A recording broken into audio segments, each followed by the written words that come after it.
Hi, ഇന്നത്തെ നമ്മുടെ lesson being. ഇത് ഒരുപാട് കൺഫ്യൂഷൻ്റെ ഒന്നും ആവശ്യമില്ല, വളരെ സിമ്പിളായിട്ടുള്ള ഒരു കാര്യമാണ് ബീയിങ്. ബീയിങ് എന്നത് ബി എന്നതിൻ്റെ ING ഫോം അല്ലെങ്കിൽ പ്രസൻറ്റ് പാർട്ടിസിപ്പിൾ ഫോമാണ്. Be plus ING being. ഇതിന് ഒരുപാട് യൂസസ് ഉണ്ട്, പക്ഷേ നമ്മൾ ഇന്ന് എല്ലാ യൂസസും ഒന്നും പഠിക്കുന്നില്ല. 3 മെയിൻ യൂസസ് മാത്രം നമ്മൾ ഇന്ന് ഡിസ്കസ് ചെയ്യുന്നു. ഞാൻ ഒരാളോട് ചോദിക്കുന്നു, why are you being silly, why are you being silly എന്ന് ചോദിക്കുമ്പോൾ എന്തുകൊണ്ടാണ് നിങ്ങൾ ഇത്ര ബാലിശമായി പെരുമാറുന്നത് എന്നാണ്. സില്ലി എന്ന് പറഞ്ഞാൽ ബാലിശമായ, അപ്പോൾ വളരെ ബാലിശമായിട്ട് എന്താ നിങ്ങളിങ്ങനെ പെരുമാറുന്നത് എന്നാണ് അതിൻ്റെ അർത്ഥം.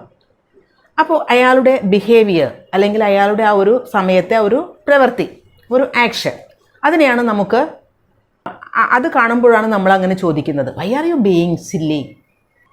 അതല്ലാതെ അത് അയാളുടെ ഒരു പേഴ്സണാലിറ്റിയുടെ ഭാഗമല്ല, അയാളുടെ നേച്ചർ അങ്ങനെയല്ല. പക്ഷേ ആ ഒരു സമയത്ത് മാത്രം അറ്റ് ദാറ്റ് പർട്ടിക്കുലർ മൊമെൻറ്റ് അയാൾ അതുപോലെ ബിഹേവ് ചെയ്യുന്നു, അയാൾ അതുപോലെ പെരുമാറുന്നു, അപ്പോഴാണ് അങ്ങനെ ചോദിക്കുന്നത്. അപ്പോൾ ബീയിങ്ങിൻ്റെ ഒരു യൂസ് അതാണ്. ബീയിങ് പ്ലസ് സില്ലിയാണ് ഉപയോഗിച്ചത്. Being silly, being plus adjective, being silly, being kind, being cruel. ഇപ്പോൾ വേറൊരു എക്സാമ്പിൾ പറയുകയാണെങ്കിൽ, സാധാരണ കുട്ടികളൊക്കെ നമ്മൾ ഗസ്റ്റൊക്കെ വരുമ്പോൾ ചില കുട്ടികൾ വല്ലാത്ത വികൃതി കുട്ടികളായിരിക്കും. അപ്പോൾ ഈ കുട്ടികൾ ഗസ്റ്റ് വരുന്നതിന് മുൻപ് പാരൻസ് ആ കുട്ടിയോട് പറഞ്ഞിട്ടുണ്ടാവും, നല്ല കുട്ടിയായിട്ടിരിക്കണം, അടങ്ങി ഒതുങ്ങി ഒരു സ്ഥലത്തിരിക്കണം, വികൃതി ഒന്നും കാണിക്കരുത് അവരുടെ മുമ്പിൽ എന്ന്. അപ്പോൾ കൊച്ചുകുട്ടി എന്താ ചെയ്യുക, സാധാരണ കുട്ടികൾ വളരെ വികൃതി ആയിരിക്കും, പക്ഷേ ആ ഗസ്റ്റ് വരുന്ന സമയത്ത് മാത്രം അടങ്ങി ഒതുങ്ങി ഒരു സ്ഥലത്ത് മിണ്ടാതെ ഒരു വികൃതിയും ഇല്ലാതെ ഇങ്ങനെ ക്വയറ്റായിട്ടിരിക്കുന്നു എന്ന് കരുതുക. വന്ന ഗസ്റ്റിന് അറിയാം ഈ കുട്ടി ഇങ്ങനത്തെ കുട്ടിയല്ല, ഈ കുട്ടി വളരെ നോട്ടി ആയിട്ടുള്ളൊരു കുട്ടി തന്നെയാണ് എന്നുള്ളതറിയാം. അപ്പോൾ ആ കുട്ടിയോട് why are you being quiet എന്ന് ചോദിക്കാം. എന്തുകൊണ്ടാണ് ഇങ്ങനെ വളരെ ക്വയറ്റായിട്ട് ഇരിക്കുന്നത്? കാരണം ആ ഒരു പ്രത്യേക സമയത്ത് ആ കുട്ടിയുടെ ഒരു ബിഹേവിയർ വളരെ ഡിഫറൻ്റ് ആയിട്ട് അയാൾക്ക് ഫീൽ ചെയ്യുന്നു, വന്ന ഗസ്റ്റിന് ഫീൽ ചെയ്യുന്നു. അപ്പോൾ കുട്ടി ആ സമയത്ത് ബിഹേവ് ചെയ്യുന്നതാണ്, കുട്ടിയുടെ നേച്ചർ അതല്ല. Why are you being quiet, why are you being quiet. Smartness ഒന്നും ഇല്ലാത്തൊരു കുട്ടി പെട്ടെന്ന് ഭയങ്കര സ്മാർട്ട്നെസ് ഒക്കെ കാണിക്കുമ്പോൾ you are being smart. Being smart, being plus അഡ്ജക്റ്റീവാണ് അവിടെ യൂസ് ചെയ്തത്, ആ സമയത്തുള്ള ഒരു ബിഹേവിയർ. അപ്പം അതാണ് ഒരു യൂസ്. ഇനി നെക്സ്റ്റ് യൂസ്, പ്രസൻറ്റ് കണ്ടിന്യൂസ് അതുപോലെ പാസ്റ്റ് കണ്ടിന്യൂസ് സെൻറ്റൻസുകളിൽ അതിൻ്റെ പാസീവ് ഫോമിൽ, പാസീവ് വോയിസിൽ നമുക്ക് ഈ ബീയിങ് ഉപയോഗിക്കാം. നമുക്ക് നോക്കാം examples. Dinner is being cooked by mother. Dinner is being cooked by mother. Dinner ഉണ്ടാക്കിക്കൊണ്ടിരിക്കുകയാണ്, കുക്ക് ചെയ്തുകൊണ്ടിരിക്കുകയാണ്. ആരാണ്? മദർ. പക്ഷേ മദറിനല്ല അവിടെ ഇമ്പോർട്ടൻസ്, ഡിന്നറിനാണ്. അപ്പോൾ ഓബ്ജക്റ്റിനാണ് അവിടെ ഇമ്പോർട്ടൻസ്. ആരാണ് കുക്ക് ചെയ്യുന്നത് നമ്മൾ പറയുന്നില്ല. അതുകൊണ്ട് തന്നെ ആ ഒരു സെൻറ്റൻസ് പാസീവ് വോയിസിലുള്ള ഒരു സെൻറ്റൻസാണ്. ഡിന്നറിന് ഇമ്പോർട്ടൻസ് കൊടുത്തുകൊണ്ട് അല്ലെങ്കിൽ ഓബ്ജക്റ്റിന് ഇമ്പോർട്ടൻസ് കൊടുത്തുകൊണ്ടാണ് ആ സെൻറ്റൻസ്. അത്തരം സെൻറ്റൻസുകളിൽ നമുക്ക് ബീയിങ് ഉപയോഗിക്കാം. Dinner is being cooked by mother. Being എന്ന് ഉപയോഗിക്കുന്നത് അതൊരു കണ്ടിന്യൂവസ് പ്രോസസ്സാണ് എന്ന് കാണിക്കുന്നതിനാണ്. അതിൻ്റെ ആ ഒരു സെൻറ്റൻസിൻ്റെ ആക്റ്റീവ് വോയിസ് എന്ന് പറയുന്നത് മദർ ഈസ് കുക്കിംഗ് ഡിന്നർ എന്നാണ്. മദർ ഡിന്നർ കുക്ക് ചെയ്തുകൊണ്ടിരിക്കുകയാണ്, പാചകം ചെയ്തുകൊണ്ടിരിക്കുകയാണ് എന്നാണ്. പക്ഷെ നമ്മളതിനെ പാസീവ് വോയിസ് ആക്കുമ്പോൾ അത് ഒരു കണ്ടിന്യൂവസ് പ്രോസസ്സാണ് എന്ന് കാണിക്കുന്നതിന് നമുക്ക് ഈ ബീയിങ് ഉപയോഗിക്കാം. A picture is being drawn by a child. ഒരു പിക്ചർ വരച്ചുകൊണ്ടിരിക്കുകയാണ്. A picture is being drawn എന്ന് പറയുമ്പോൾ പിക്ചറിനാണ് അവിടെ ഇമ്പോർട്ടൻസ്. അതുകൊണ്ട് അതൊരു പാസീവ് വോയിസ് സെൻറ്റൻസ് ആണ്, പ്രസൻറ്റ് കണ്ടിന്യൂസ് ടെൻസിലുള്ള ഒരു സെൻറ്റൻസ് ആണ്. A child is drawing a picture എന്നതിനെ നമ്മൾ a picture is being drawn by a child എന്നാക്കി. പാസീവ് വോയിസ് വന്നപ്പോൾ നമുക്ക് ബീയിങ് ഉപയോഗിക്കേണ്ടി വന്നു. ഇതുപോലെ തന്നെ പാസ്റ്റ് കണ്ടിന്യൂവസ് ടെൻസിലും നമുക്ക് ഇത് ഉപയോഗിക്കാം. പാസ്റ്റ് കണ്ടിന്യൂവസ് ടെൻസിൻ്റെ പാസീവ് ഫോമിലും ഈ ബീയിങ് നമുക്ക് ഉപയോഗിക്കാം. ഒരു example, the plates were being washed by a lady. Passive വോയിസിലുള്ള പാസ്റ്റ് കണ്ടിന്യൂവസ് ടെൻസിലുള്ള ഒരു സെൻറ്റൻസ് ആണ്. A lady was washing the plates. ഒരു ലേഡി പ്ലേറ്റ്സ് വാഷ് ചെയ്തുകൊണ്ടിരിക്കുകയായിരുന്നു. എന്നുള്ള സെൻറ്റൻസിനെ നമ്മൾ പാസീവ് വോയിസിലേക്ക് മാറ്റി. അങ്ങനെ മാറ്റിയപ്പോൾ the plates were being washed by a lady. വേറൊരു sentence, John is making a KITE.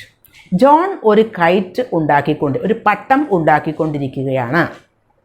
ആ സെൻറ്റൻസിനെ നമ്മൾ പാസീവ് വോയിസിലേക്ക് മാറ്റുമ്പോൾ a kite is being made by John. അവിടെ ബീയിങ് ഉപയോഗിച്ചു. അതുപോലെ ജോൺ ഒരു കൈറ്റ് ഉണ്ടാക്കിക്കൊണ്ടിരിക്കുകയായിരുന്നു, past continuous tense. John was making a kite. അതിനെ നമ്മൾ പാസീവ് ഫോമിലേക്ക് മാറ്റുന്നു എന്ന് കരുതുക. A kite was being made by John. അവിടെ past continuous tense, passive voice, being ഉപയോഗിച്ചു. അപ്പോൾ പ്രസൻറ്റ് കണ്ടിന്യൂസ് ടെൻസിലും പാസ്റ്റ് കണ്ടിന്യൂസ് ടെൻസിലും പാസീവ് വോയിസ് സെൻറ്റൻസിൽ നമുക്ക് ബീയിങ് ഉപയോഗിക്കണം. അപ്പോൾ ബീയിങ്ങിൻ്റെ വേറൊരു ഉപയോഗം എന്ന് പറയുന്നത് present continuous and past continuous സെൻറ്റൻസസിൻ്റെ പാസീവ് വോയിസിൽ ഈ ബീയിങ് വേണം. അപ്പോൾ അത് ബീയിങ്ങിൻ്റെ ഒരു യൂസ് ആണ്. ഇനി അടുത്ത use, being late he couldn't watch the match. Late ആയതുകൊണ്ട് അവന് മാച്ച് കാണാൻ സാധിച്ചില്ല. ബീയിങ് ലേറ്റ് ആയതുകൊണ്ട്. Since he was late he couldn't watch the match. അതല്ലെങ്കിൽ as he was late he couldn't watch the match. Because he was late he couldn't watch the match. ഇവിടെയൊക്കെ because, as, അതുപോലെ since ഒക്കെ ഉപയോഗിച്ചു. നമ്മൾ അത് reason കാണിക്കാനാണ് ഉപയോഗിച്ചത്. ഇതിനെയൊക്കെ റീപ്ലേസ് ചെയ്തുകൊണ്ട് നമുക്ക് ബീയിങ് ഉപയോഗിക്കാം. Being late he couldn't watch the match. വേറൊരു example, being a friend of the actor I am often invited to the parties. ആക്ടറിൻ്റെ ഒരു ഫ്രണ്ട് ആയതുകൊണ്ട് ഞാനും എപ്പോഴും ഇൻവൈറ്റ് ചെയ്യപ്പെടുന്നുണ്ട് പല പാർട്ടികളിലും എന്ന്. ഇവിടെ ബീയിങ് എ ഫ്രണ്ട്, ഇവിടെ റീസൺ ആണ്. Because I am a friend of the actor. As I am a friend of the actor, ഒരു കാരണമാണ് അവിടെ. അപ്പോൾ അവിടെയും നമുക്ക് ആസ് അതുപോലെ ബിക്കോസ് അതിനെയൊക്കെ റീപ്ലേസ് ചെയ്തുകൊണ്ട് ബീയിങ് ഉപയോഗിക്കാം.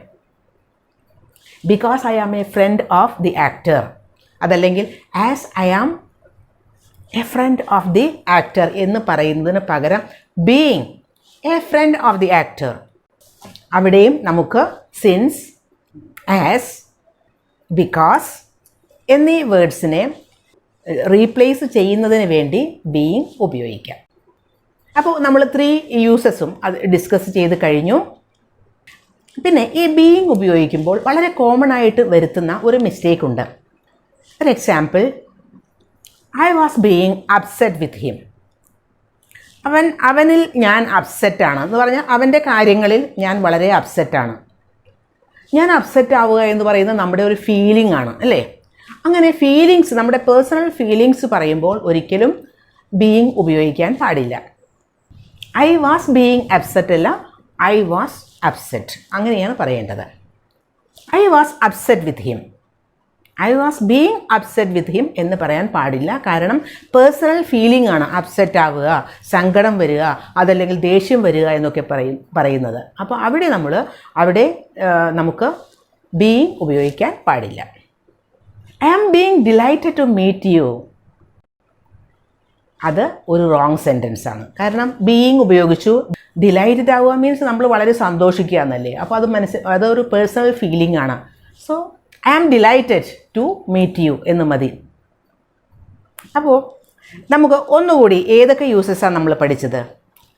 ഒരാളുടെ ബിഹേവിയറിനെ പറ്റി പറയുമ്പോൾ നമുക്ക് ബീയിങ് ഉപയോഗിക്കാം. പിന്നെ second one, present continuous tense and past continuous tense, അതിൻ്റെ പാസീവ് വോയിസ് സെൻറ്റൻസുകളിൽ ബീയിങ് ഉപയോഗിക്കണം. Next one, since, as, because, ഇതൊക്കെ നമ്മൾ കാരണം കാണിക്കാനാണ് ഉപയോഗിക്കുന്നത്. അത്തരം വേർഡ്സിനെ റീപ്ലേസ് ചെയ്യുന്നതിന് വേണ്ടി ബീയിങ് ഉപയോഗിക്കാം. ബീയിങ് എന്ന വേർഡിൻ്റെ 3 യൂസസ് മനസ്സിലായില്ലേ?